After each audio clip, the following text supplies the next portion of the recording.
Hello, good afternoon. Hope you're doing well. As usual, allow me a few seconds or maybe a minute just to adjust the things and wait. সবাই আছো কেমন জানাও আর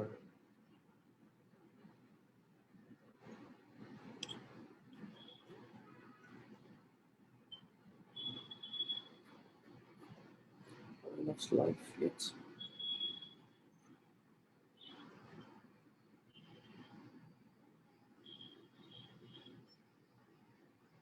Yeah. তো বলো সবার সবকিছু কেমন চলছে তোমাদের ক্লাস টাইম নেই কি হচ্ছে অনেক পোস্ট দেখলাম কমেন্ট দেখছি আজকে একটু এক দু মিনিট আমরা হাই এক দু মিনিট পরে করার So let me know.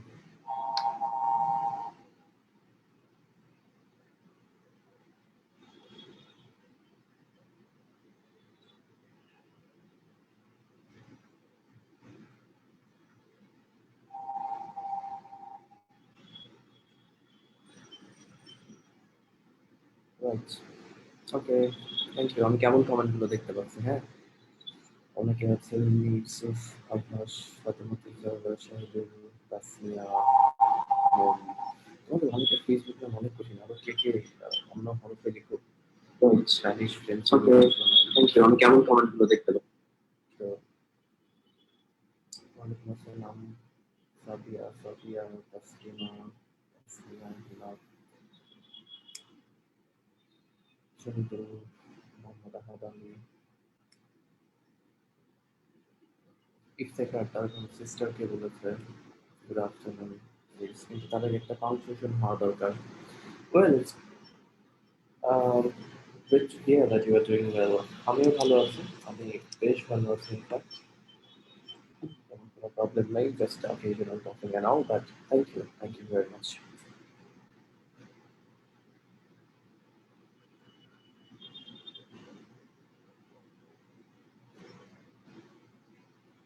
Well ঠিক আছে so as you could see যে আমরা synonym and sorry subject verb agreement এবং রাইট ফর্ম অফ ভার্বে ডিসকাস করব ঠিক আছে তো সাবজেক্ট ভার্ব এগ্রিমেন্ট আচ্ছা যেটা বলছিলাম যে সাবজেক্ট ভার্ব এগ্রিমেন্ট বা রাইট ফর্ম অফ ভার্বস দুইটা আলাদা কোনো টপিক না ইনফ্যাক্ট এরা গ্রামারের কোনো আলাদা করে কোনো বিশেষ টপিকই না আমরা যখন লিখছি আমি আবার স্ক্রিনটা শেয়ার দিই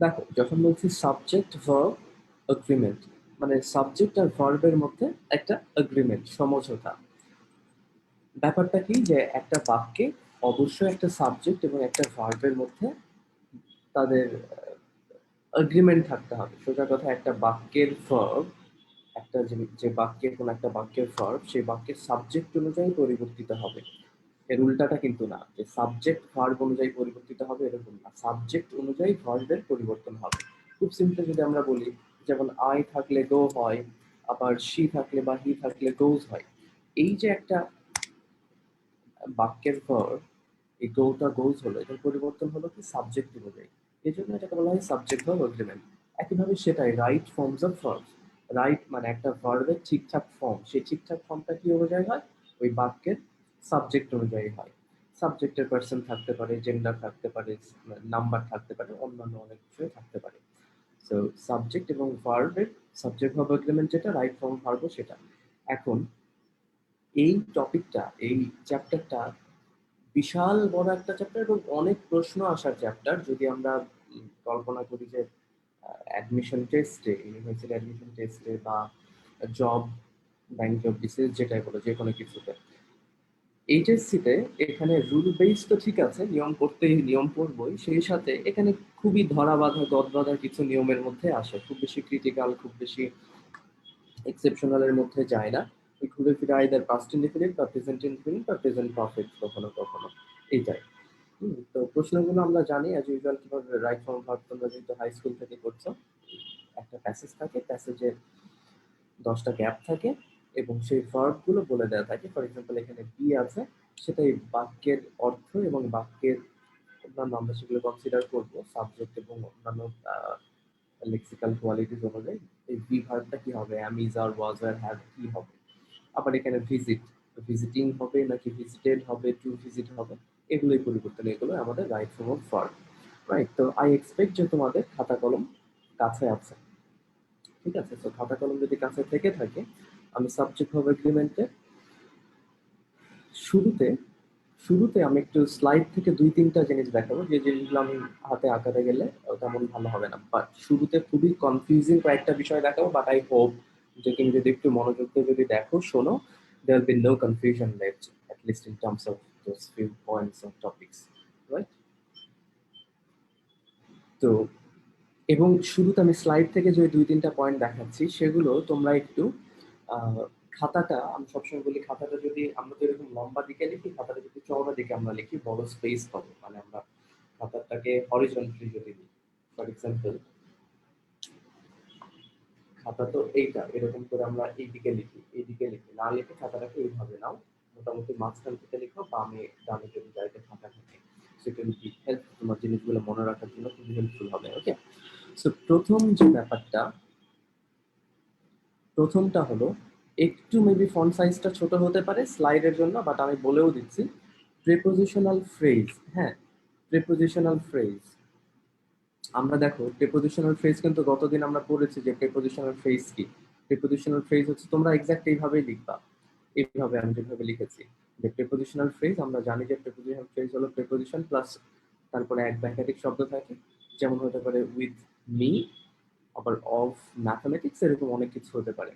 সো আই রেকমেন্ড তোমরা লিখে ফেলো, এরকম প্রিপোজিশন লিখবা, তার নিচে এরকম 2টা উদাহরণ লিখে ফেলবা। গো হেড।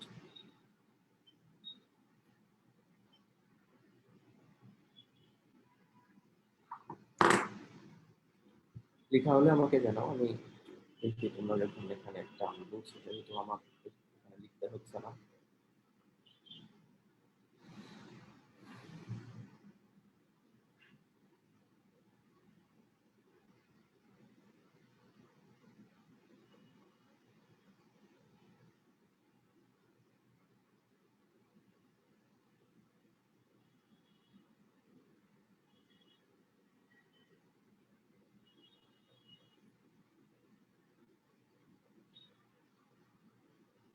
আচ্ছা, আমার মাস্ক নিয়ে কি আজকেও কারোর সমস্যা আছে নাকি?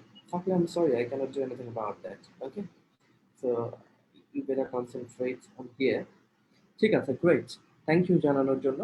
এরপরে যে কাজটা করবা, এর নিচে এই কথাটা লিখবা, ফ্রেজ অফ অ্যাকম্পানিমেন্ট। হ্যাঁ, আমরা তো জানি কোম্পানি, কোম্পানি মানে সঙ্গ বা সাথ, আমরা জানি না COMPONY company, I love your company মানে তোমার সঙ্গ সাথে বা তোমার সাথে থাকতে পছন্দ করি। ফ্রেজ অফ অ্যাকম্পানিমেন্ট হচ্ছে যেই ফ্রেজগুলো দ্বারা একসাথে থাকা বোঝায়, মানে একজনের সাথে আরেকজন আছে বা কাজ করছে এরকম বোঝায়। যেমন সেটা হতে পারে অ্যাজ ওয়েল অ্যাজ, যেমন আমরা বলি my father as well as I am going they, মানে আমার বাবা এবং সেই সাথে আমিও। এখানে অ্যাম হবে নাকি ইজ হবে সেটা আমরা এই ব্যাপারটা আমি যেটা বললাম এখানে আমরা পরে আসছি।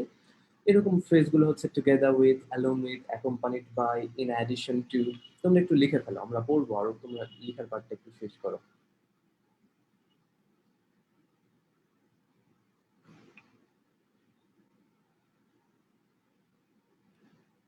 তো প্রিপোজিশনাল ফ্রেজ, তারপরে ফ্রেজ অফ অ্যাকম্পানিমেন্ট। রাকিব মাস্ক কেন পড়েছেন একটু বলবেন? সরি, অবান্তর প্রশ্ন, আই ক্যানট আনসার। তো তাহলে লিখে ফেলে আমাকে একটু দ্রুত জানাও যে প্রেপোজিশনাল ফ্রেজ লিখছি, তার নিচে আমি লিখছি যে phrase of accompaniment, as well as together with, along with, accompanied by, and in addition to. Okay,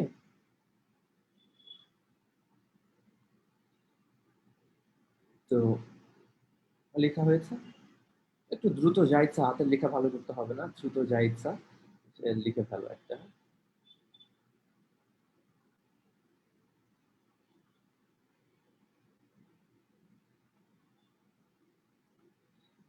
okay, great. এখন যে কাজটা আমি যেটা করছি এক্স্যাক্ট তোমরা, সরি আমি আজকে মেবি ব্লুটুথ আমার এয়ারপডটাই কানেক্ট করিনি সম্ভবত। এই জন্য তোমরা একটু আরো বেশি কম শুনতে পাচ্ছিলে। আর তো দেখো এইটা লেখার পরে যে কাজটা করবা, দেখো দুই দিকে কি দুইটা টান দিয়ে চলে আসলো না? তোমরা এই কাজটা করো, দুই দিকে দুইটা এরকম লাইন টানো। এক্সাক্ট আমরা যেভাবে যেভাবে করছি, you should be going like this. Next দেখো, এই পাশে একটা লিখবা নাউন প্রোনাউন, এই পাশেও লিখবা নাউন প্রোনাউন। নাউন প্রোনাউন তোমাকে পুরো লিখতে হবে না, এন স্ল্যাশ পি লিখলেও চলবে। ঠিক আছে, নাউন প্রোনাউন এইদিকেও লিখো, আবার এইদিকেও একটা নাউন প্রোনাউন আছে। দেখো দুই দিকেই নাউন প্রোনাউন লিখছি। কেন লিখছি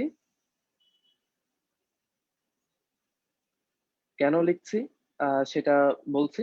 এতটুকু আমাকে জানো, এতটুকু পার্ট ক্লিয়ার কিনা? ওকে, যে শুরুতে আমরা লিখলাম প্রিপোজিশনাল ফ্রেজ, তারপরে লিখলাম ফ্রেজ অফ অ্যাকম্পানিমেন্ট, সেগুলোর উদাহরণও নিচে নিচে লিখলাম। তারপরে আমরা দুই দিকে দুইটা এই যে এই টানগুলো যেগুলো দিয়েছি, এগুলো জরুরি, এই টানগুলো জরুরি। হ্যাঁ, তারপরে লিখবা নাউন প্রোনাউন, এই পাশে নাউন প্রোনাউন। দেন কেন করলাম দেখো, নিচে একটা তোমরা উদাহরণ লিখো। উদাহরণটা এইভাবে লিখো তোমরা, মিস্টার রহিম, এক্সাক্ট এই বাক্যটাই লিখো please for the time being. Mister Rahim along with his children is/are going to attend the party. বাক্যটা লিখে ফেলো প্লিজ।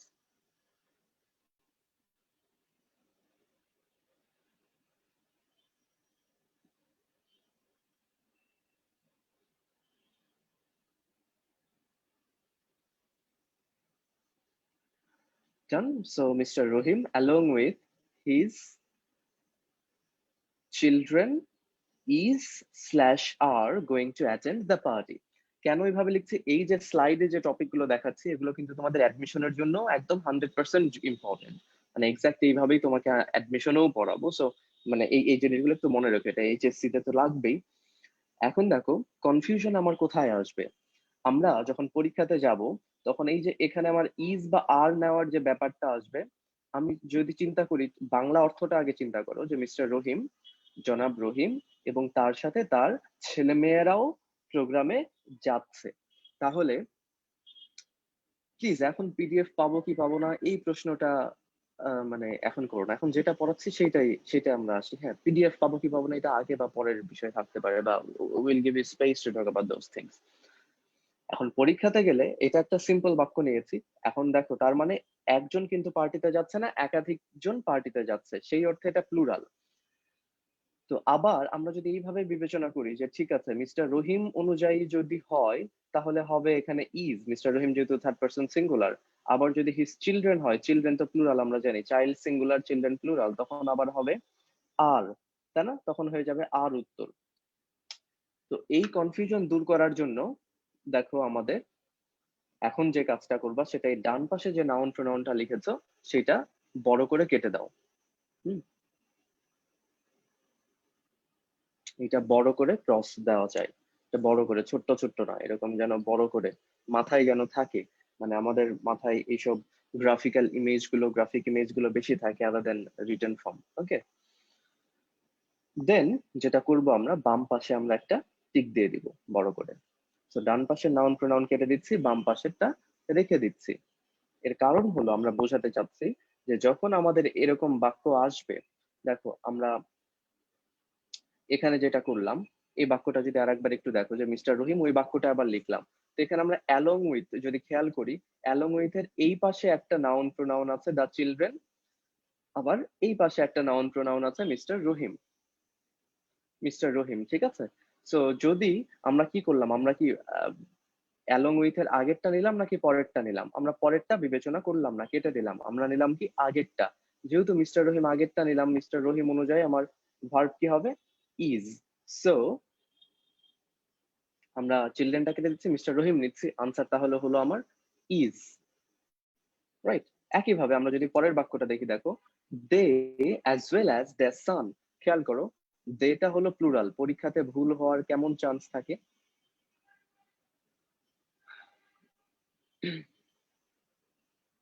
তো দে টা প্লুরাল, আবার দেয়ার সান, সান আছে, সানস নাই, সিঙ্গুলার। সো যদি দে অনুযায়ী হয় তাহলে হবে আর, আর যদি সান অনুযায়ী হয় তাহলে হবে ইজ। তো আমরা কি করলাম, অ্যাজ ওয়েল অ্যাজ এর পরে একটা নাউন প্রোনাউন আছে দেয়ার সান, যেটা আমরা বিবেচনা করছি না, কেটে দিলাম, কিন্তু তার আগে আছে দে। সো দে অনুযায়ী যদি হয় আমার আনসারটা হবে আর।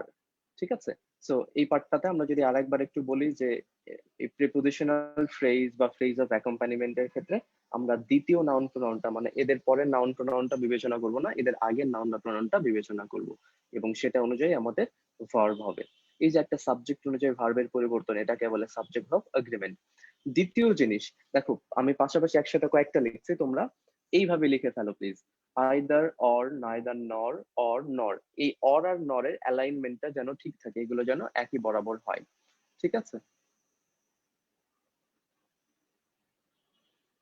ওকে। এখন আমরা এক্সারসাইজ পার্টে নাই, তোমরা এখন লিখো। হ্যাঁ, মানে তোমরা লিখা হলে আমাকে একটু ডান বলে। এখন আমরা আনসার কুইজ সেশনে যাইনি, সো তুমি আনসার করছো সেটা ঠিক আছে, বাট আমাদের এটাও মাথায় রাখতে হবে যে যেন আনসার করতে যাই আমরা এটা যেন মিস না করি।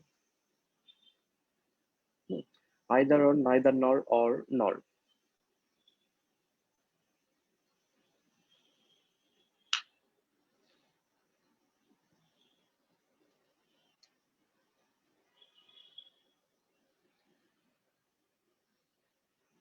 Let me know when you are done.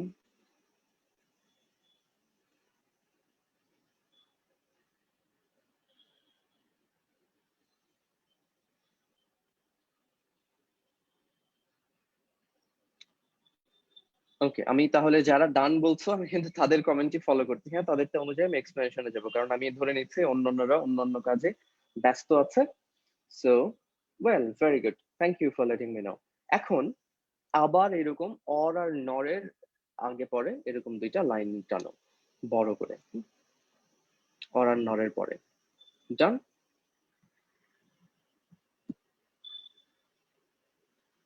Well, এবার যে কাজটা করবো, এবার আগেরটার উল্টা এই পাশাপাশি এই দুইটা রাখার কারণ হচ্ছে দুইটা কনফিউজিং, ভুল হতে পারে। এবার যে কাজটা করছি আমরা, আগে আমরা এই পাশে কেটে দিয়েছিলাম ডান পাশে, বাম পাশে টিক দিয়েছিলাম। এবার তুমি বাম পাশে কেটে দিবা আর ডান পাশে টিক দিবা, ডান পাশে টিক দিবা। রাইট, দেন চলে যাই আমরা একটা বাক্যে। যদি আমরা দেখি কেন আমরা এই কাজ করলাম, দেখো একটা বাক্য আছে অনেকটা আগের মতো, এখানে আইদার অর দিয়ে বাক্যটা আছে। Either Mr. Rohim or his children is অথবা are going to attend the meeting। দেখো একটা বিষয় বলি, যখন আমরা একটা নির্দিষ্ট নিয়ম বলি তারপরে যখন সেটা প্র্যাকটিস করি এটা অনেকটা ইজি হয়, কিন্তু একসাথে যখন অনেক নিয়ম হয়ে যাবে, একসাথে অনেকগুলো পড়া হয়ে যাবে, তখন জিনিসগুলো কনফিউজিং হয়ে যায়। এই জন্যই কিন্তু আমাদের এই কাজ করা। হুম, তো দেখো এখানে যদি আমরা আগের মতো অরটা দেখি, তাহলে কি অরের আগে একটা নাউন প্রোনাউন আছে, অরের পরে একটা নাউন প্রোনাউন আছে। এই ক্ষেত্রে আমরা কি করলাম, আমরা আগেরটা নিইনি, পরেরটা নিয়েছি, তাই না? রাইট, হিজ চিলড্রেন নিয়েছে, মিস্টার রহিম নেইনি। আর যদি হিজ চিলড্রেন নিয়ে থাকি, হিজ চিলড্রেন প্লুরাল, তাহলে প্লুরাল অনুযায়ী হলে হবে আর mister Rahim or his children.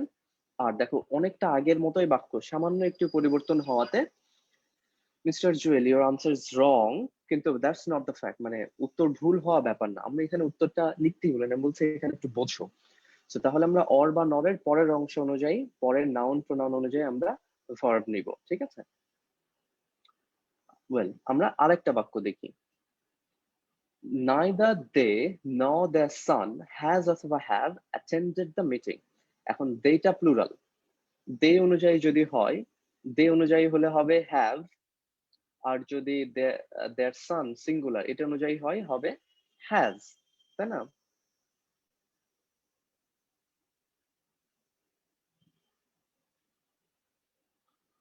Well, তাহলে আমরা আবার কি করছি, নর, নর, নরের ক্ষেত্রে আমরা অর বা নরটা আমরা মার্ক করছি, করার পরে আমরা দেখছি এর আগের যে নাউন প্রোনাউন আছে সেটা আমরা বিবেচনা করছি না, পরেরটা আমরা বিবেচনা করছি, দেয়ার সান।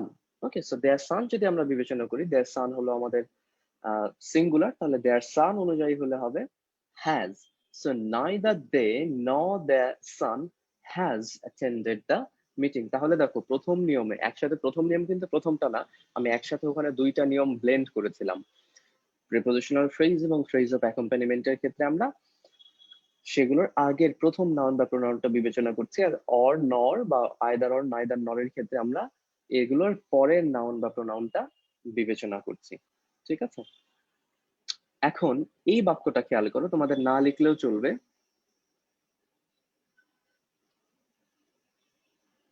এই না লিখলেও চলবে, তোমরা এই বাক্যটা খেয়াল করো।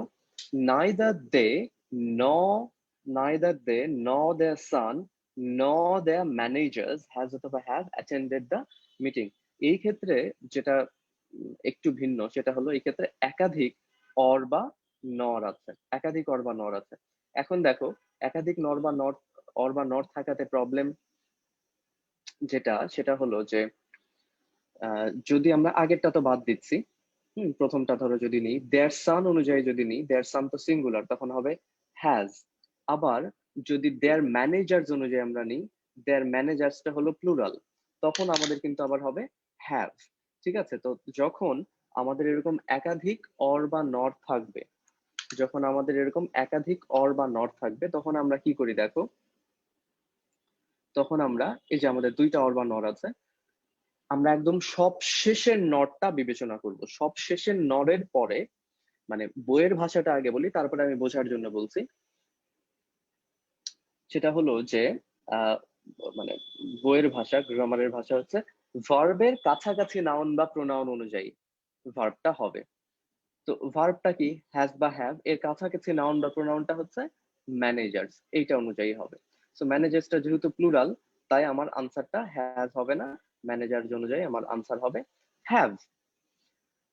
এখন আমরা আগের এই কাটাকাটি নিয়মের সাথে কমপ্লাই করার জন্য আমরা এটা বলতে পারি, সব শেষের অর বা নর থাকবে, তার আগের সব কেটে দিব, একদম সব শেষের অর বা নরের পরে যে নাউন বা প্রোনাউন থাকবে সেটা অনুযায়ী ভার্ব হবে। তাহলে আমরা আগের সব কেটে দিয়েছি, শেষে আছে ম্যানেজার্স, ম্যানেজার্স এর জন্য তাহলে আনসার হবে হ্যাভ। বা অন্যভাবে আমরা বইয়ের ভাষাতেও ব্যাপারটা সোজা, যে ভার্বের সবচেয়ে কাছাকাছি নাউন বা প্রোনাউন অনুযায়ী আমাদের ভার্ব হবে। তাহলে দেখো, শুরুতে ছিল আমরা ফ্রেজ অফ অ্যাকম্পানিমেন্ট বা প্রিপোজিশনাল ফ্রেজের ক্ষেত্রে প্রথম নাউন প্রোনাউন অনুযায়ী নিব, আর এই ক্ষেত্রে অর বা নরের ক্ষেত্রে আমরা সব শেষের নাউন বা প্রোনাউন অনুযায়ী ভার্ব নিব। That is it. ওকে, এখন এখানে আমি তোমাদেরকে 8টা নিয়ম একসাথে দেখাবো, 8টা নিয়ম একসাথে। এবং এই 8টা খুব কনফিউজিং ব্যাপার হয় স্টুডেন্টের কাছে এইচএসসি তে এবং তার অ্যাবাভ ক্লাসগুলোতে তো হয়। ঠিক আছে,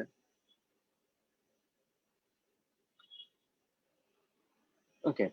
তো যেমন দেখো, আমাদের কনফিউশন কোথায় ক্রিয়েট হয়, আমরা যদি একটা শব্দ লিখি যে নো, নো এর পরে আমরা অনেক সময় ভাবি যে ঠিক আছে, নো এর পরে যে নাউনটা হবে, ধরো নো স্টুডেন্ট, সরি আমার লেখা এখানে একেবারে আছে, নো স্টুডেন্ট যদি আমি লিখি, আমরা ভাবি যে নো স্টুডেন্ট হবে নাকি নো স্টুডেন্টস হবে, মানে নো এর পরে নাউন বা প্রোনাউনটা সিঙ্গুলার হবে নাকি প্লুরাল হবে।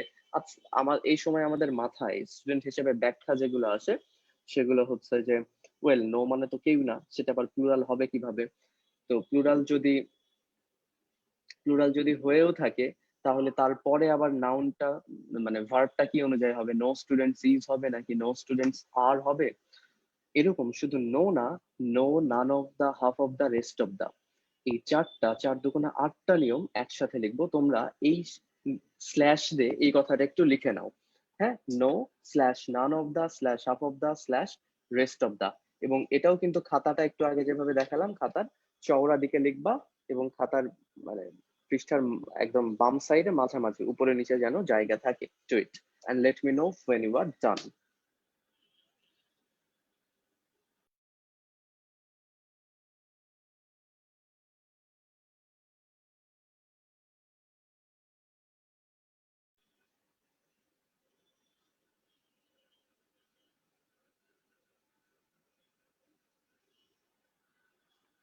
ওকে, জানাও আমাকে হয়ে গেলে।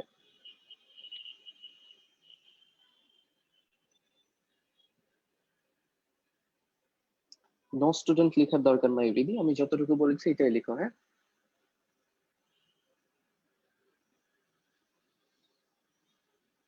পরেরটাতে হাফ অফ দা, একটা দা বেশি আছে, এটা একটা দা হবে। জাস্ট লেখা হলে আমাকে একটু জানাও।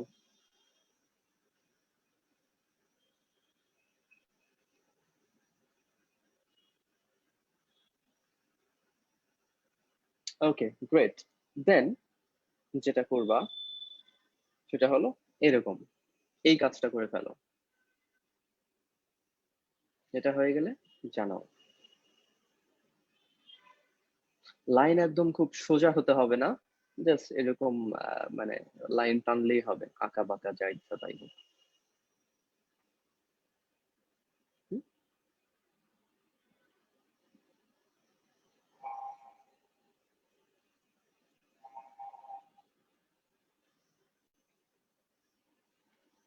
অলরাইট দেন, তারপরে এই কাজটা করে ফেলো। উপরের অ্যারোর এখানে লিখো সিঙ্গুলার নাউন স্ল্যাশ প্রোনাউন, নিচের অ্যারোর এখানে লিখো singular plural noun slash pronoun. উপরে লিখছি সিঙ্গুলার নাউন প্রোনাউন, নিচে প্লুরাল নাউন প্রোনাউন। ওকে,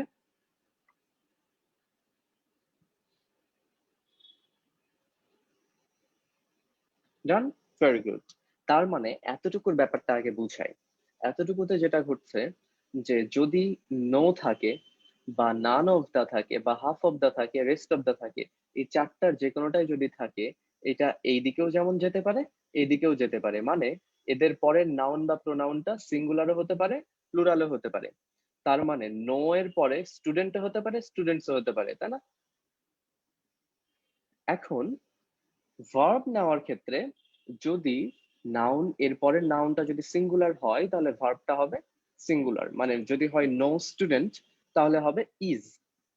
আর যদি নাউনটা হয় প্লুরাল মানে নো স্টুডেন্টস, তখন ভার্বটা হবে are, like no student is present today and no students are absent today, right?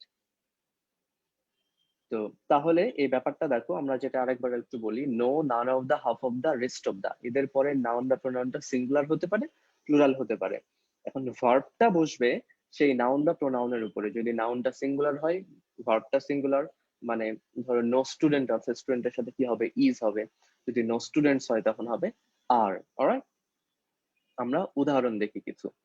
যেমন দেখো, এখানে আছে নো স্টুডেন্ট, স্টুডেন্ট কি সিঙ্গুলার, তাই এই নাউন প্রোনাউন অনুযায়ী এখানে ভার্বটা হলো singular, no student is present today.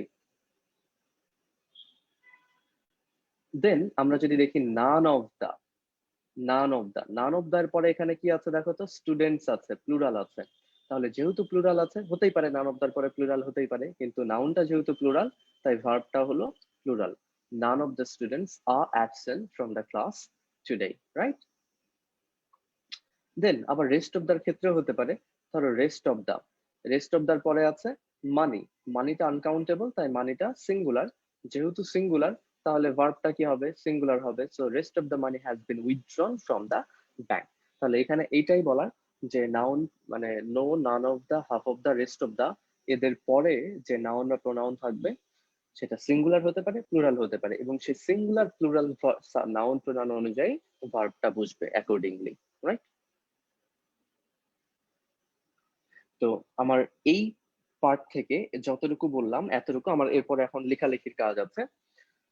তো এতটুকুতে যেগুলো আমি বললাম এগুলো খুবই খুবই খুবই গুরুত্বপূর্ণ তোমাদের। একই সাথে বারবার কিন্তু আমি বলছি এইচএসসি এর জন্য, কিন্তু অ্যাডমিশনেও গেলে দেখবা যে এই জিনিস তোমাকে আবার শুরু থেকে শুরু করতে, এগুলো পড়তেই হচ্ছে। তো যদি মনে থাকে তাহলে দিস উইল বি না হেল্পফুল ফর ইউ, অ্যাটলিস্ট কিছুটা সময় বাঁচবে, তাই না? এখন আমরা খুবই কিছু ক্লিশে বিষয়ে আসব। ক্লিশে বিষয় মানে আমি বুঝাচ্ছি খুবই কমন টিপিক্যাল বিষয়, যে যেগুলো তোমরা 6, 7, 8, 9 থেকে পড়ছো। আমি চাইলে এখন বাদ দিয়ে যেতেই পারি, কিন্তু আমি যাচ্ছি না, ধরে নিচ্ছে অনেকে হয়তো ভুলে গেছো, ভুল হয় কারণ যেহেতু প্রশ্নে আসে।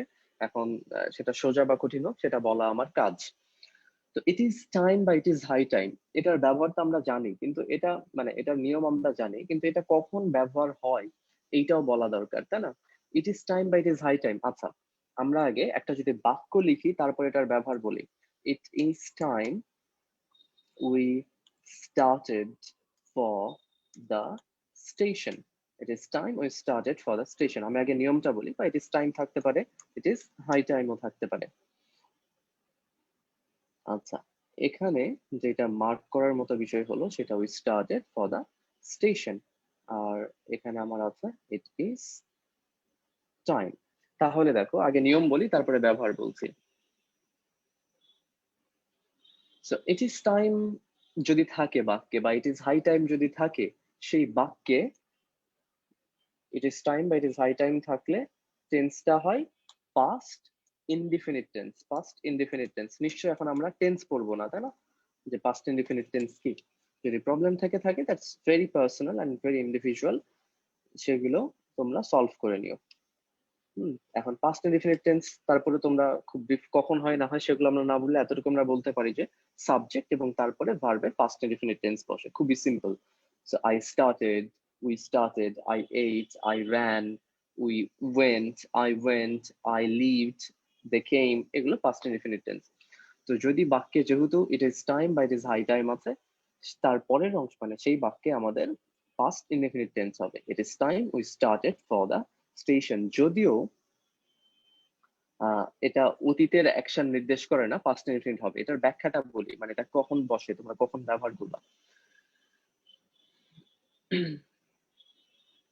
ইট is time we started our station মানে হচ্ছে, ধরো আমার স্টেশনে যাওয়ার, আমার স্টেশনে বাস বা ট্রেন বা তুমি এয়ারপোর্টে যেখানে যাও, ধরো 10টায় ছাড়, মানে 10টায় তোমার ট্রেন বা 10টায় বাস। তোমার মনে হচ্ছে যে এখন, ধরে নাও, আমি বোঝার জন্য বলছি, এখন 9টা বাজে, এখনো যদি আমি রওনা না দিই, এর পরে যদি আমি রওনা দিই, তাহলে আমার তাহলে আমার আমি কি, do you want me to ban some people from the comment or the group?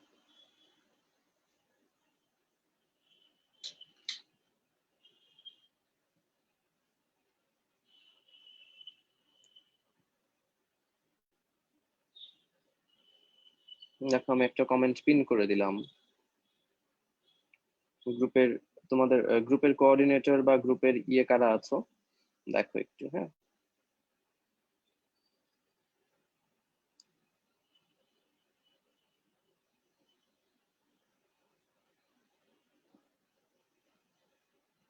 This guy is, highly intelligent and a smart guy. He doesn't even bother about knowing the topic of the class, and he's quite proud of this moment.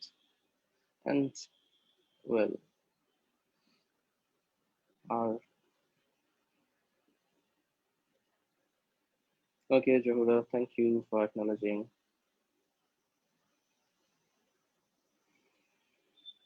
Shaon হয়, কিন্তু আমি এই জন্য তো ব্যাখ্যা পর্যন্ত যেতে দিলাম না, যে তুমি যেটা বলছো সেই বাক্যের কি অর্থ আর ইট ইজ টাইমের এটার আরেকটা অর্থ। Will come to that. হ্যাঁ, শুধু রুল মুখস্থ করলে তো হবে না, সেটা আমরা ভাষায় কিভাবে ব্যবহার করব সেগুলো আমাদের জানা দরকার। ওকে, m.r.জুয়েল বলছে it is time we stopped our study for the reason of COVID. Exactly, exactly, exactly, you should do that, you should do that. Don't study. Is there anyone who is forcing you to come to the class or do your study and other stuff? Just don't do it. Who is asking you not to? No?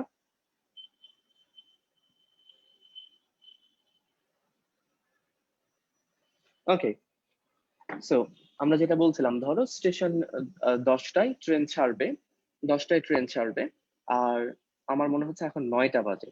এখনো যদি আমি রওনা দিই তাও আমি ঠিক সময় পৌঁছাতে পারবো, কিন্তু এর পরে যদি আমরা রওনা দিই তাহলে কোনোভাবেই আমরা ট্রেনটা ধরতে পারবো না, দেরি হয়ে যাবে। ঠিক আছে? তো ইট ইজ হাই টাইম বা ইট ইজ টাইম মানে হচ্ছে এখনই উপযুক্ত শেষ সময়। এখনই উপযুক্ত শেষ সময় মানে এর পরে হলে আর মনে হয় সময় থাকবে না, দেরি হয়ে যাবে। ঠিক আছে? এরকম না যে এখনই শেষ সময়, আবার এরকম না যে এখনই উপযুক্ত সময়। উপযুক্ত সময়ের আগেও ছিল, মানে আমি 9টার জায়গাতে 8টাতেও রওনা দিতে পারতাম, কিন্তু আমি 9টায় দিয়েছি, মনে হয়েছে ওয়েল 9টা একেবারে, এর এর চেয়ে আর বেশি দেরি করা যাবে না। So it is time we started for the station মানে এখনই আমাদের উচিত স্টেশনের জন্য যাত্রা করা। তাছাড়া we cannot catch the train or bus whatever we have to. Well, so it is time, it is high time, খুবই সোজা জিনিস। তারপরে as if as the since, এটা হয় বিষয় একসাথে তোমার করে দিই। তোমরা এই দেখতে পারো মোটামুটি অ্যাজ ইফ, তার নিচে লিখবা অ্যাজ দো, তার নিচে লিখবা অ্যাজ দো। লেখা শেষ হয়ে যায়, লেখা শেষে আবার লিখবা as if, as though, as though, মানে দুইবার লিখবা as the same।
আমি করতে সাউন্ডের প্রবলেম মনে হয়। আচ্ছা দেখো, as if as the since এর সাথে দুইটা বিষয় ঘটতে পারে। আমরা যেটা বলছিলাম যে এদের আগে একটা প্রেজেন্ট টেন্স থাকতে পারে, অথবা এদের আগে পাস্ট টেন্স থাকতে পারে। সেটা প্রেজেন্ট বা পাস্টের যে কোনো টেন্স হতে পারে, ঠিক আছে? সেটা প্রেজেন্ট বা পাস্টের যে কোনো টেন্স হতে পারে। যেমন আমরা উদাহরণ হিসেবে বাক্য লিখছিলাম, বাক্যটা কমপ্লিট করিনি। এখানে অ্যাজ ইফ এর আগে আছে দে টক, মানে প্রেজেন্ট টেন্স আছে, এই নিয়মটা। আবার এখানে অ্যাজ ইফ এর আগে পাস্ট টেন্স আছে, টক, মানে দ্বিতীয় নিয়মটা। So as if as the since এর আগে প্রেজেন্ট টেন্স থাকতে পারে, অথবা as if as the since এর আগে পাস্ট টেন্স থাকতে পারে, লাইক দে টক অর দে টক। যদি এদের আগে টেন্স থাকে অ্যাজ দ্য সিন্স এর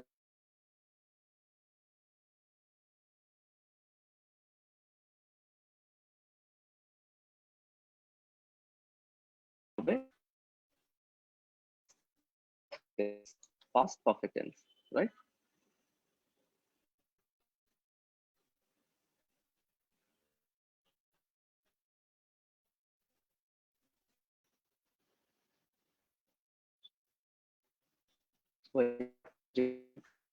আরেক বলছি,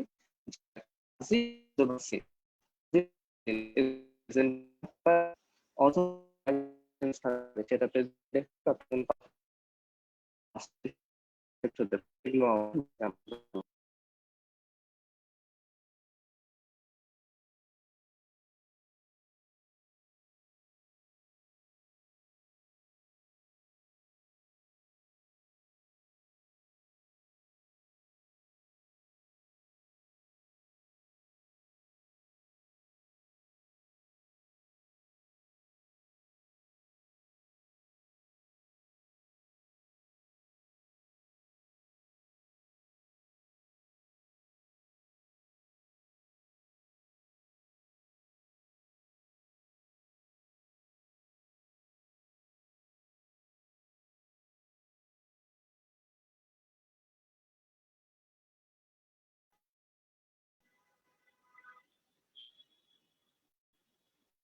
যেহেতু এই পার্টটাতে প্রবলেম হচ্ছে, আমি এটা রেকর্ডেডটাও এই পার্টের রেকর্ডটাও আমি আপলোড করে দেবো, ঠিক আছে? মানে রেকর্ড আমি শুধু এই চাঙ্কটা আলাদা করে দিয়ে দিব, যেন যেখান থেকে প্রবলেম হচ্ছে। সরি, ইউজুয়ালি এত প্রবলেম হয় না, বাট হচ্ছে what we could do possibly, না?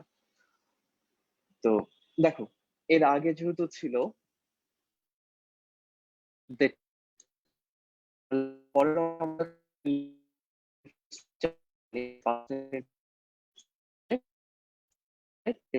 পরে verb past form talk as if they knew everything. So they talk as if they everything. তাহলে এই আমরা যদি এটাকে নিয়মের সাথে মিলাই, আমরা যে উদাহরণটা লিখলাম, যে যে as if আছে, আমাদের নিয়মে যে as if থাকতে পারে, as though থাকতে পারে, বা since থাকতে পারে। তাহলে যদি প্রেজেন্ট টেন্স এখানে টক, তাহলে পরের অংশের past ইনফিনিট, যেমন সাবজেক্ট এবং তারপরে ফর্ম, সাবজেক্ট এবং ভার্বের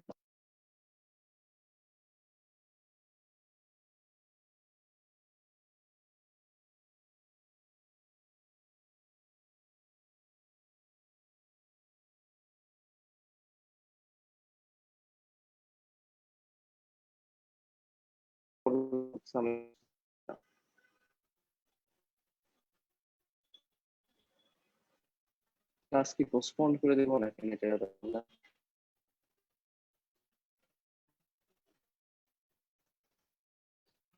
আমি আর try to disconnect that.